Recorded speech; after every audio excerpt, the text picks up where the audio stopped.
नमस्कार दोस्तों, मैं दीपक सिंह और आप देख रहे हैं आपका भरोसेमंद चैनल मार्केट प्लस हब। दोस्तों, बजट 2026 सिर्फ टैक्स और नंबर्स का खेल नहीं है, बल्कि ये तय करेगा कि आने वाले सालों में सोना निवेशकों का सबसे बड़ा हथियार बनेगा या सरकार कोई नया रास्ता खोलेगी। आज हम जानेंगे गोल्ड पर बजट 2026 की एक्सपेक्टेशंस, हिडन इम्पैक्ट जो आम लोग नहीं समझते, government strategy behind gold, investors को क्या करना चाहिए।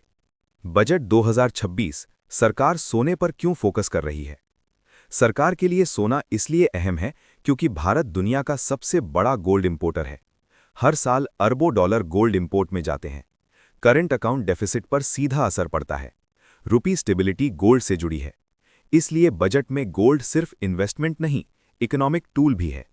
गोल्ड प्राइस रियलिटी, क्या ये सिर्फ कीमतों का खेल है?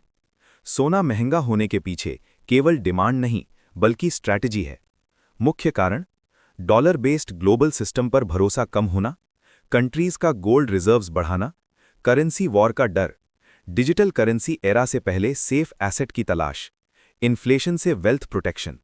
यानी गोल्ड अब सिर्फ ज्वेलरी नहीं, ग्लोबल पावर का सिंबल बन चुका है। बजट 2026 में और कौन सी इंपॉर्टेंट बातें जुड़ सकती हैं? सातवीं बात, गोल्ड रिजर्व्स और आरबीआई स्ट्रैटेजी। बजट में आरबीआई की गोल्ड बाइंग स्ट्रैटेजी पर संकेत, फॉरेक्स रिजर्व्स डाइवर्सिफिकेशन पर जोर। इम्पैक्ट: लॉन्ग टर्म में गोल्ड को सपोर्ट, रुपी को स्टेबिलिटी, इन्वेस्टर कॉन्फिडेंस मजबूत। आठवीं बात, gold versus crypto, government signal. Budget 2026 में क्रिप्टो पर सख्ती बनी रह सकती है। गोल्ड को ट्रस्टेड एसेट के रूप में प्रमोट किया जा सकता है।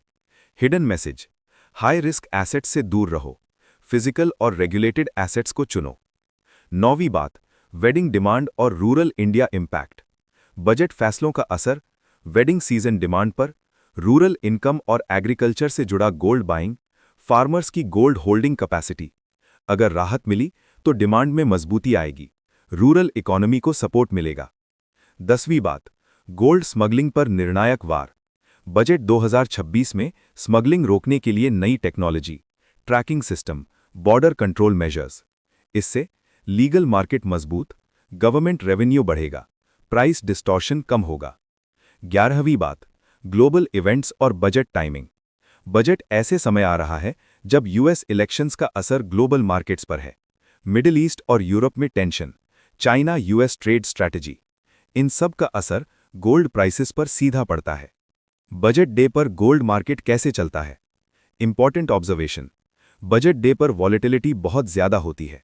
न्यूज़ पहले प्राइस में आ जाती है। एक्चुअल ट्रेंड बजट के 2-3 दिन बाद बनता है।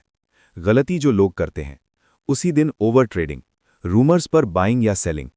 Advanced gold investment strategy, smart investors. Budget से पहले एक्सपेक्टेशन समझें, बजट डे पर शांत रहें, करेक्शन का इंतजार करें। एसआईपी के जरिए गोल्ड ईटीएफ में एंट्री लें। फिजिकल गोल्ड केवल जरूरत के लिए रखें। लॉन्ग टर्म में गोल्ड हमेशा हेज की तरह रखें। हाई रिस्क वार्निंग बहुत जरूरी, अचानक ड्यूटी कट नहीं भी हो सकता। मार्केट उम्मीद से ज्यादा रिएक्ट कर सकता है। प्रॉफिट बुकिंग तेज हो सकती है। इमोशनल डिसीजंस नुकसान करा सकते हैं। डिस्क्लेमर: ये कंटेंट केवल एजुकेशन और अवेयरनेस के लिए है। ये कोई इन्वेस्टमेंट सलाह नहीं है। किसी भी इन्वेस्टमेंट या ट्रेडिंग डिसीजन से पहले अपने फाइनेंशियल एडवाइजर से सलाह जरूर लें। Final powerful conclusion: budget 2026 gold market के लिए एक साइलेंट गेम चेंजर साबित हो सकता है। 1 फरवरी को होने वाले फैसले आज नहीं, लेकिन आने वाले सालों की गोल्ड डायरेक्शन तय करेंगे। स्मार्ट इन्वेस्टर वही है जो शोर नहीं, स्ट्रैटेजी देखता है। वीडियो पसंद आए तो लाइक करें, मार्केट प्लस हब को सब्सक्राइब करें और कमेंट में बताएं आप गोल्ड को इन्वेस्टमेंट मानते हैं या सेफ्टी शील्ड।